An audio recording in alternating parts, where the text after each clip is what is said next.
Պետություն ազգային եկեղեցի հարաբերությունների ներկա վիճակի առնչությամբ ազգային ժողովի հայտարարության նախագիծը խորհրդարանական լսումների թեմա։ Լսումներ անցկացնելու նախաձեռնությունը ազգային ժողովի պատիվ ունեմ խմբակցությանն էր։ Մենք հետաձգել ենք հանձնաժողովում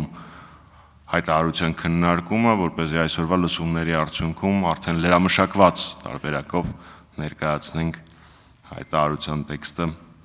ազգային ժողովի պետաիրավական հանձնաժողովին, որը նշանակված է որպես գլխադասային։ Պատիվ ունեմ խմբակցության ներկայացրած հայտարարության նախագծի համաձայն վերջին շրջանում ի հայտ են եկել բազմաթիվ երևույթներ, որոնք լուրջ հարցեր են առաջացնում պետության եւ ազգային հարաբերությունների սահմանների վերաբերյալ։ Սա առաջին հերթին այն մասին է, թե որտեղ է ավարտում պետության լիազորությունները։ Սա առաջին հերթին վերաբերում է, թե արդյոք մեր երկրում իրավունքը գործում է որպես սահման, թե որպես գործիք։ Հիմնական զեկուցողն ընդգծել է հայտարարության նախագիծը չի սահմանափակվում միայն մտահոգությունների արձանագրմամբ, այն առաջարկում է մի շարք կոնկրետ գործնական լուծումներ։ Առաջինը իրավական թափանցիկությունն է։ Սա նշանակում է, որ իրավապահ եւ քննչական մարմինները պետք է ունենան հստակ հրապարակային չափանիշներ, թե ինչպես են իրենց գործողություններում հաշվի առնում խղճի ու կրոնի ազատությունը։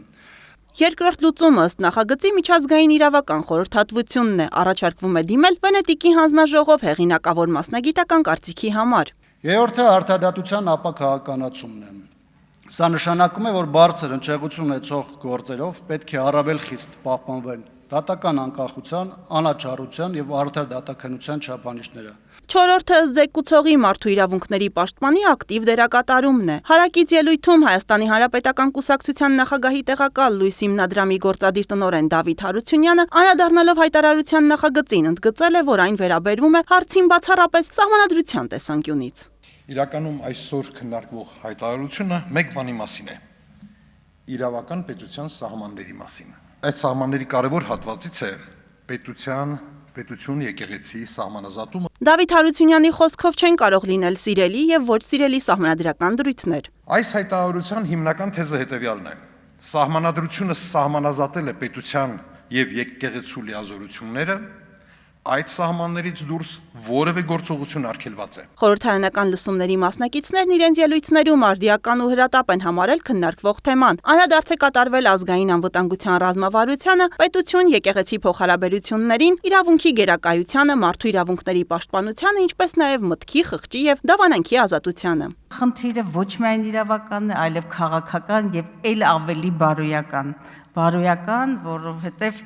քրիստոնեությունը որպես պետական կրոն հռչակած երկրում հանկարծ փորձել պաշտպանել օրենքով ամրագրված սահմանադրությամբ հաստատված իրողությունները, բայց սա է իրականությունը։ Խորհրդարանական լսումների մասնակիցներից շատերը հայտարարության վերաբերյալ ներկայացրել են առաջարկներ։